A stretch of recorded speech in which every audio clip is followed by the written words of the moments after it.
மக்கள் வணக்கம். மீண்டும் இந்த ஆலயம் நிகழ்ச்சியின் மூலம் உங்கள் அனைவரையும் சந்திப்பதில் மிக்க மகிழ்ச்சி. ஆலயம் என்பது ஏதோ வழிபாட்டிற்குரிய இடம் என்று மட்டும் எண்ணிவிடக்கூடாது. ஆலயங்கள் சமூக பொறுப்பையும் உலக அமைதியையும் ஏற்படுத்தும் உன்னதங்கள் என்றால் கூட மிக இல்லை. அந்த ஆலயங்களை உங்கள் கண்முன் கொண்டு வருவதற்காகவே இதோ இந்த ஆலயம் நிகழ்ச்சி உங்களுக்காக.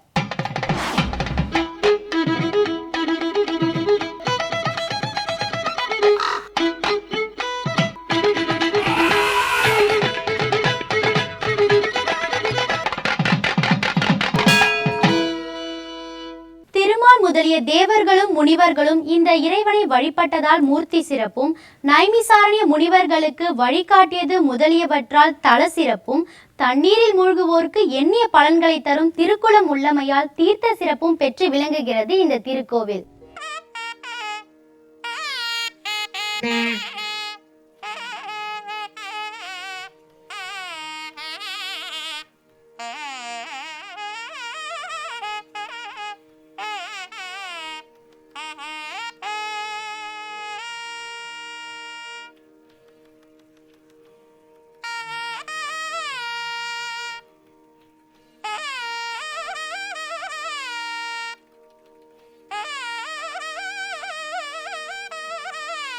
காஞ்சி மாநகரின் மையப்பகுதியில் பேருந்து நிலையத்திற்கு மேற்கேயும் அருள்மிகு ஏகாம்பரநாதர் மற்றும் அருள்மிகு குமரக்கோட்டம் கோயில்களுக்கு தெற்கு புறமாகவும் அமைந்திருக்கிறது இந்த கச்சபேஸ்வரர் திருக்கோயில்.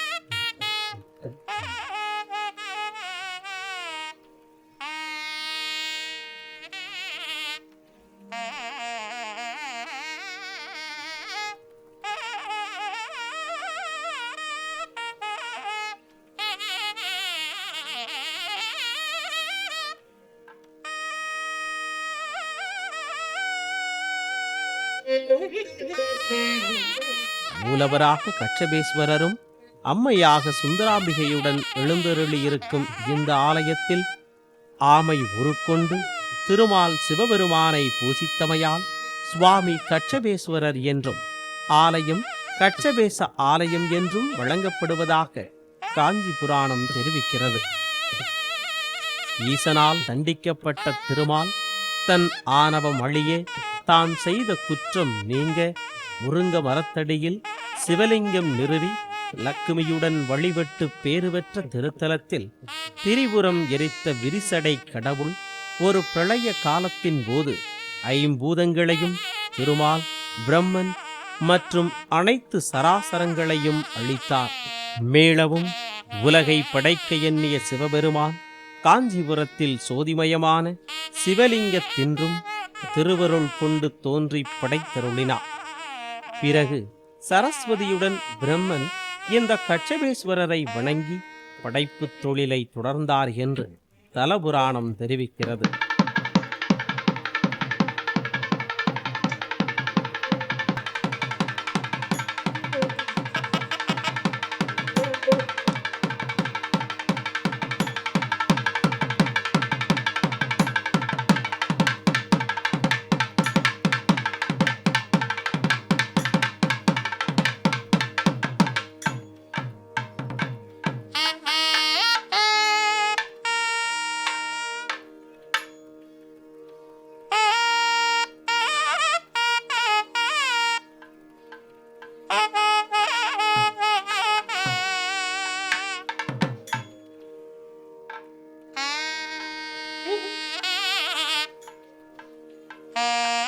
காசியிலும் காஞ்சி சிறப்புடையது.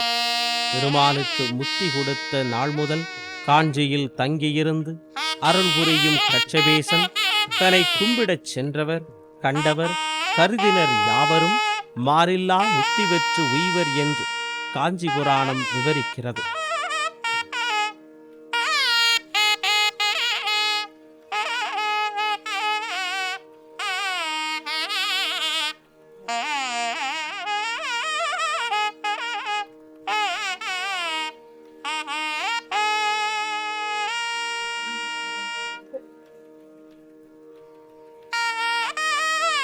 இந்த திருக்கோவிலில் ஒவ்வொரு சன்னதிகளும் விசேஷம். விநாயகப் பெருமான் பஞ்சசந்தி விநாயகர் என்ற திருப்பெயராலே இங்கு அருள்பாலித்துக் கொண்டிருக்கிறார். துர்க்கை, சாஸ்தா என வழங்கும் ஐயனார், பைரவர், சூரியன் ஆக 5 சன்னதிகளுக்கு நடுவிலே பெருமான் நடுநாயகமாக விற்றிருப்பதனாலே இந்த விநாயக பெருமானுக்கு பஞ்சசந்தி விநாயகர் என்ற திருநாமம். இந்த விநாயக பெருமான் வடக்கு திசை நோக்கி இருப்பது ஒரு பெரிய விசேஷம். அதனாலே இந்த விநாயக பெருமானுக்கு தான் மாவிளக்கு பிரார்த்தனையை செலுத்துவார்கள். இங்கே துர்க்கை எல்லா சன்னதியிலும் விட இங்கே தெற்கு நோக்கி இருப்பது மிகப்பெரிய ஒரு பிரார்த்தனை தலம். திருமணமாகாத தோஷமுள்ள பெண்கள் அனைவரும் இங்கே வந்து ஒவ்வொரு வாரமும் செவ்வாய்க்கிழமையிலே எலுமிச்சம்பழத்திலே தீபம் ஏற்றி தங்களுடைய பிரார்த்தனையை செலுத்திக் கொண்டு திருமணம் நடைபெறுகிறது.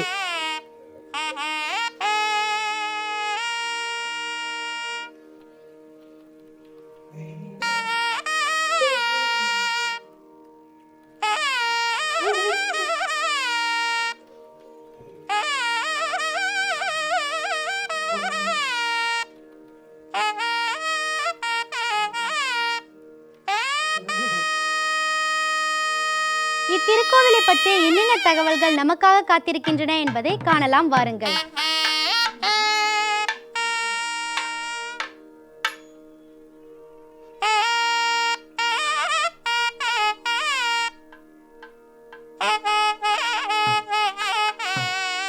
வடதிசையில் தர்ம தீர்த்தம், கீழ் திசையில் அருத்த தீர்த்தம், தெற்கு திசையில் காம தீர்த்தம், மேற்கு திசையில் முத்தி தீர்த்தம் என அறம், பொருள், இன்பம், வீடு நல்கும் பெருமை உடைய தீர்த்தங்கள் இத்திருக்கோயிலில் விளங்குகிறது. இத்தலத்தில் உள்ள திருக்குளத்திற்கு இஷ்டசித்தி தீர்த்தம் என்னும் சிறப்பு பெயரும் உண்டு. வைகாசி, ஆடி, கார்த்திகை, மாசி மாத ஞாயிற்றுக்கிழமைகளில் இந்த திருக்குளத்தில் குளித்தலும் மந்திரம் ஜெபித்தலும் சித்தி தரும் என்கிறார்கள்.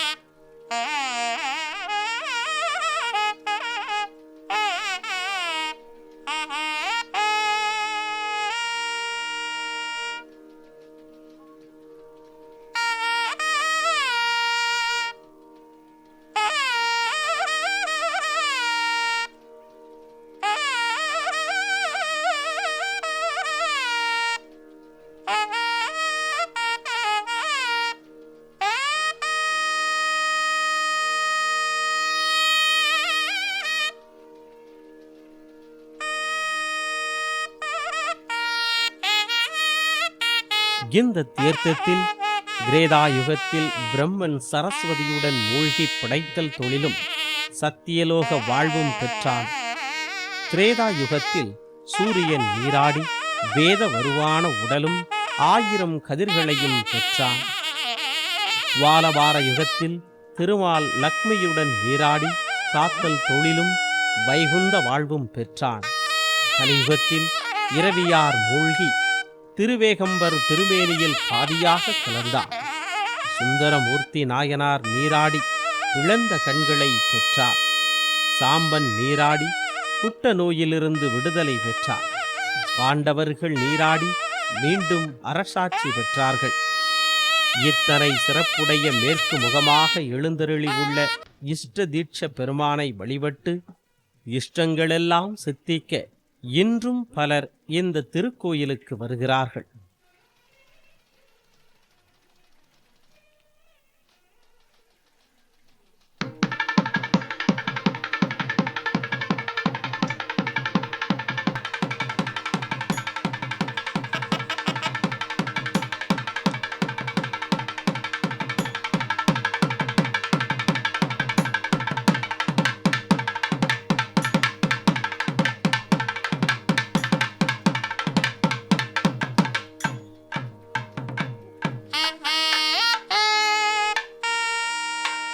இங்கே இஷ்டதீட்சை பெருமான் எனக்கூடிய ஒரு பெருமான் நம்முடைய இஷ்டங்களையெல்லாம் சித்தி பண்ணி வைப்பவர். நாம் என்ன நினைக்கிறோமோ அதையெல்லாம் அப்படியே சித்தி பண்ணி வைக்கக்கூடிய பெருமான்.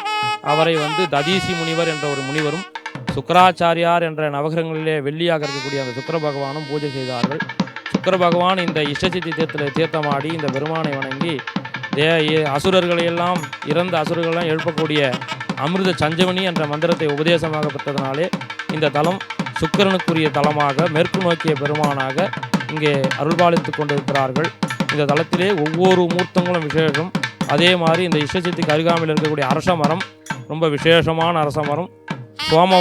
சோமவாரம் எனக்கூடிய திங்கட்கிழமையில் வரக்கூடிய அமாவாசையிலே திருமணமாகாத பெண்கள் குழந்தை பாக்கியம் வேண்டிய தம்பதிகள் அனைவரும் இங்கே வந்து இந்த தீர்த்தத்தில் தீர்த்தமாடி 108 முறை இந்த தல விருட்சமாக இருக்கக்கூடிய இந்த அரச மரத்தையும் வளமாக வந்து தங்களுடைய பிரார்த்தனையை செலுத்தி கொண்டிருக்கிறார்கள். ஆக அற்புதமான ஸ்தலம். இந்த சுவாமியை வணங்கியவர்கள் எப்பொழுதுமே முக்தி பெறுவார்கள் என்று இந்த தல புராணம் பாடிய மாதவி சிவஞான முனிவர் அற்புதமாக சொல்லியிருக்கின்றார். அன்று தொற்றென்றும் அக்காஞ்சியில் நீங்களாது அமர்ந்திடும் கொன்றைவார் தடையனை கச்சபேசந்தனை கும்பிடச் சென்றவர் கண்டவர் கருதினர் யாவரும் தீர்ந்து ஒன்றி ஒன்றா நிலை மாறிலா முக்தி பெற்று உய்வரே என்று மாதவ சிவஞான முனிவர்களால் அருளப்பட்ட அற்புதமான பாடல். ஆக அன்றையிலிருந்து இன்றைக்கு வரைக்கும் மாறில்லாத முக்தியை வழங்கக்கூடிய பெருமான் எங்களுடைய கச்சபேச பெருமான். இந்த பெருமானை அனைவரும் வணங்கி நலம் பெறுவோம் என்று சொல்லி நிறைவு செய்கிறேன்.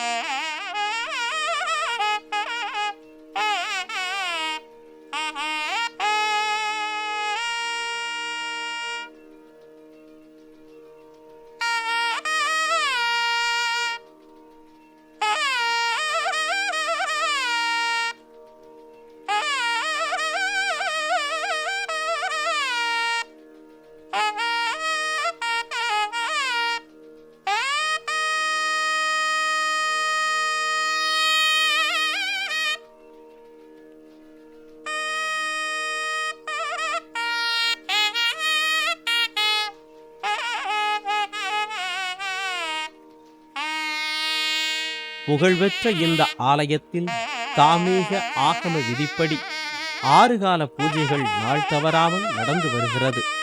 சித்திரை மாதத்தில் ஆண்டுதோறும் 12 நாட்கள் திருவிழா நடைபெறுகிறது. திருமால் வழிபட்டு பேறு பெற்ற இந்த கச்சபேஸ்வரரை வணங்கி அருள் பெறுவோமாக.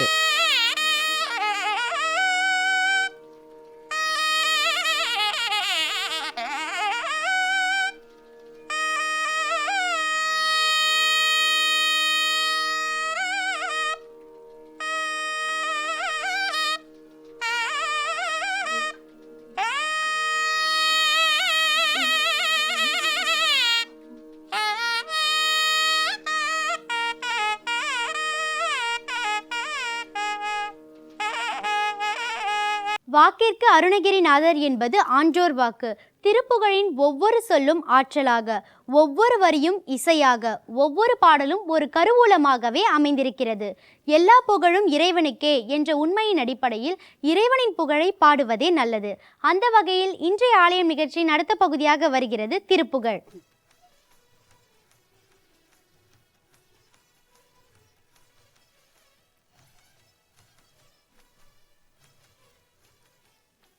எல்லோரும் இன்புற்றிருக்க நினைப்பதுவே அல்லாமல் வேறொன்று அறியேன் பராபரமே. இறைவனிடம் போய் ஒவ்வொருவரும் ஒவ்வொரு விதமான வேண்டுகோள்களை வைக்கின்றோம். இது இவ்வளவு வேண்டுகோள்களிலும் பரவலாக நம்மில் பலர் வைக்கக்கூடிய ஒரு வேண்டுகோளை அருணகிரிநாதர் இங்கே நமக்காக வைக்கின்றார். கந்தர் அனுபூதி பாடல் ஆதாரம் இலேன் எனும் பாடல் இன்று இங்கே விளக்கம் பெறுகிறது.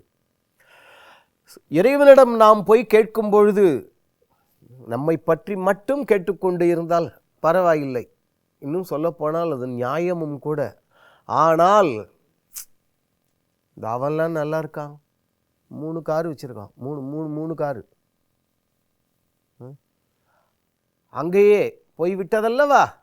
ஆண்டவனிடம் போய் அவனை நினைத்து நம்மை தூய்மைப்படுத்தி கொள்ள வேண்டிய நேரத்தில் அடுத்தவர்களிடம் இருக்கக்கூடிய செல்வ வசதிகளையோ பதவிகளையோ பட்டங்களையோ புகழையோ அங்கே பறைசாற்றி ஐயோ என்று பொறாமையின் காரணமாக அங்கே வெதும்பி போய்விடுகின்றோமே. இது ஒரு நிலை. அடுத்த நிலை, எனக்கு உன்னை விட்டு அவர் யாரப்பா இருக்கின்றா, தெய்வமே என்னை நீ காப்பாற்ற வேண்டாமா என்று அழுது தொழக்கூடிய நிலை, அதுதான் நமக்கு வேண்டியது. இதை அருணகிரிநாதர் சொல்லக்கூடிய விதம் அற்புதமானது. பாடலை பார்த்துவிட்டு விளக்கத்தை பார்ப்போம்.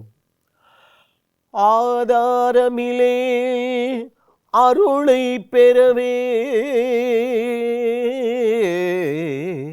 நீதான் ஒரு சற்றும் நினைந்திலையே,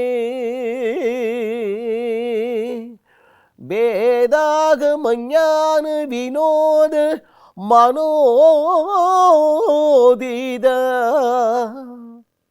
ஈதா சுரலோக சிகாமணியே.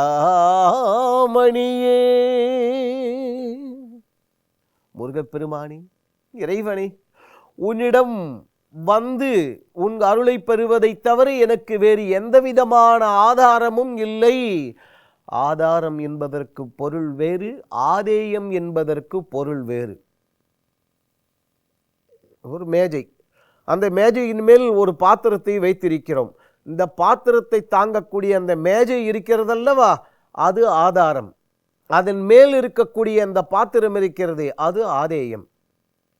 அடுத்ததாக இந்த மேஜையை தாங்கி இருக்கக்கூடிய தரை இருக்கிறதல்லவா, அது ஆதாரம். அதன் மேல் இருக்கக்கூடிய மேஜை ஆதேயம். அதுபோல என்னை தாங்குவதற்கு யாருமே இல்லையே. நம் உறவினர்கள், உற்றார்கள், நண்பர்கள் எல்லாரையும் சொல்லலாம், எல்லாரும் உதவுவார்கள். ஆனால் இது இருக்கிற வரைக்கும் தான். கையில் காசு இருக்கணும். அது மட்டுமல்ல, காசு இல்லாவிட்டால் கூட பரவாயில்லை, நம்மால் அவர்களுக்கு ஏதாவது பலன் விளையக்கூடியதாக இருக்க வேண்டும். நம்மால் எந்த விதமான பலனும் கிடைக்கவில்லை என்றால் பயன் கொடாத மரங்கள் வெட்டி அங்கே நெருப்பில் போடப்படும் என்று சொன்னதைப் போல பிரயோஜனம் இல்லாமல் போய்விடும். யாரும் கை நீட்டுறது கொஞ்சம் குறைந்து போனாலே போரும், ஒதுங்கி போய்விடுவார்கள். யாரும் நம்மை காப்பாற்ற வரமாட்டார்கள். அப்படிப்பட்ட நேரத்திலும் என்னை கட்டி காப்பாற்றக்கூடியவன் நீதானே. அப்பா, எனக்கு வேறு எந்த விதமான ஆதாரமும் என்னை காப்பாற்றுவதற்கு இல்லை, என்னை தாங்குவதற்கு இல்லை என்பது ஒரு பொருள். மற்ற ஒரு பொருள், உன்னை தவிர வேறு ஆதாரம் இல்லேன். முருகப்பெருமானே, எனக்கு உன்னை தவிர வேறு எந்த விதமான துணையும் இல்லை என்பதும் அழுத்தமான ஒரு பொருள். இது மற்றொரு விதமாக, உன் அருளை பெறவே ஆதாரமில்லேன். முருகப்பெருமானே, அதாவது மனோதீதா சுரலோக சிகாமணியே என்று பாட்டை முடித்தாரல்லவா. சுரலோக சிகாமணியே என்றால் நல்லவர்களை கட்டி காப்பாற்றி அவர்களின் இந்த இடத்தில் இருக்கக்கூடியவன் அவன். சிகாமணி என்றால் இதுதான் பொருள். அப்படி இருக்கக்கூடியவன் நீ. எந்த விதமான நல்லதும் இல்லாமல் இருக்கக்கூடியவன் நான். அதன் காரணமாக உன் அருளை பெறவே ஆதாரம் இல்லேன். அப்பா, எந்த விதமான நல்லதும் இல்லாதவன், குற்றங்குறைகளை செய்யக்கூடியவன். ஆனால் ஒரு குழந்தை என்னதான் தவறு செய்தாலும் தாயார் விட்டு விடுவாளா? அந்த குழந்தையை அழகா சுத்தப்படுத்தி அதுக்கு உணவு தானே தன் கைப்பட ஊட்டுகின்றாள் அல்லவா. அதுபோல என்னை நீ அல்லவா என்ன குற்றங்குறைகள் இருந்தாலும் அதை களைந்து காப்பாற்ற வேண்டும் என்று அருணகிரிநாதர் அங்கே வேண்டுகின்றார். அவருக்காக அல்ல, நமக்காக, நாம் அவ்வாறு வேண்டுவதற்காக. ஆதாரம் இல்லேன் அருளை பெறவே. இப்படிப்பட்ட நிலையில் இருக்கக்கூடியவன் நீ. அப்ப இன்னும் நான் கஷ்டப்பட்டு கொண்டிருக்கின்றேனே, நீதான் ஒரு சற்றும் நினைந்தலையோ. என்னை கட்டி காப்பாற்ற வேண்டும் என்கின்ற எண்ணம் கூட அல்லவா உனக்கு இல்லாமல் போய்விட்டது. நாமே சொல்வோம் அல்லவா, சாதாரணமாக மனிதர்களிடம் எவ்வாறு பேசி பழகுகின்றோமோ அதுதான் நம்ம தேசத்தினுடைய ஒரு விசேஷம். நம்மை போலவே தெய்வத்துக்கும் மனைவி, தெய்வத்துக்கும் கணவன், தெய்வத்துக்கும் குழந்தைகள், தெய்வத்துக்கும் மாமன் மைத்துனன் என்றெல்லாம் உறவு முறைகள். என்ன அழகு! எவ்வளவு எளிமையாக நமக்கு தெய்வீகத்தை வாழ்க்கையுடன் இணைத்து வைத்திருக்கிறார்கள்.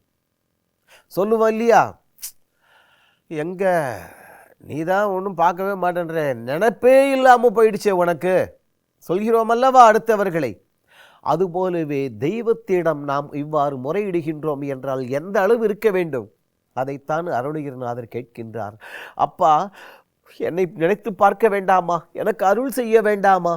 எனக்கு உன்னை விட்டால் வேறு யார் இருக்கிறார்கள் என்று அங்கே அருணகிரிநாதர் வேண்டுகின்றார். அது மட்டுமல்ல, நல்லவர்களுக்கு மட்டும் உதவக்கூடியவனா நீ? அப்படிப்பட்ட நீ எல்லோருக்கும் அருள் செய்யக்கூடியவன். என் குற்றங்குறைகளை பாராமல், என் குற்றங்குறைகளை களைந்து எனக்கு நல்லவைகளை அருள். எனக்கு உன்னை தவிர வேறு போக்கிடம் இல்லை, ஆதாரம் இல்லை என்று வேண்டுகின்றார். நாமும் அந்த ஆறுமுக வள்ளலிடம் வேண்டுவோம். அவன் நமக்கு ஆதாரமாக இருந்து நமது உள்ளங்களிலும் இல்லங்களிலும் எழுந்தாருளி எல்லா விதமான மங்களங்களையும் அருளுவார். சரி நேர்களே, நம் மனதுக்குள் 1000 துயரங்கள் இருந்தாலும் இன்றைய ஆலயம் நிகழ்ச்சியை பார்த்தவுடன் அவை மறைந்திருக்கும் என்று நம்புகிறோம். இந்நிகழ்ச்சி குறித்த உங்கள் கருத்துக்களை எங்களுக்கு தெரியப்படுத்துங்க. மீண்டும் வேறொரு ஆலயம் நிகழ்ச்சியில் உங்களை சந்திக்கும் வரை உங்களிடமிருந்து விடைபெறுவது சரண்யா. நன்றி, வணக்கம்.